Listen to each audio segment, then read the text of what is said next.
At tulad ng inaasahan, isa na namang aberya ang aming naranasan. Hindi talaga nagiging perpekto ang biyahe hanggat walang masisiraan. Kung pauwi kami galing Quezon, ay tuluyan ng masira ang gulong ni Angie.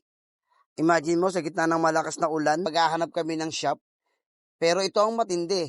Nasiraan na kami, nakuha pa magpa-picture ni Angeline. Namang misis ko, kinunan pa talaga. Ang lupit nilang dalawa.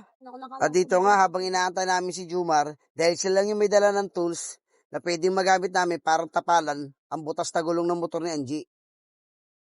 At maya-maya nga, eto na. Sa wakas, dumating na si Jumar. Dito namin makikita kung matatapalan ba talaga yung gulong ni Angie. Ayan, sumenyas na si Jumar. Nakikita nyo sa video kung gaano kalaki yung butas ng gulong. Hindi ko alam kung paano nagawa ni Angie bumiyahe na napakanipis na gulong. O diba? Ayan, kitang-kita nyo na, pinapaikot pa yan ni Jumar. Ayan, kasya ang 3 daliri sa laki ng butas ng gulong. Apakalakas ng loob. Chase tayo. Oo. Sige na. Ano ko siya? Running club. At dito nga, madilim na nung makahanap kami ng shop. Bandang pababa na to ng Quezon. Puti, may nadaanan pa kami. At dito, sinamantalan na rin namin ang pagkakatao para makapagpahinga at tuloy ang makapagkape. Dahil ilang oras din kami bumiyahe ng maulan.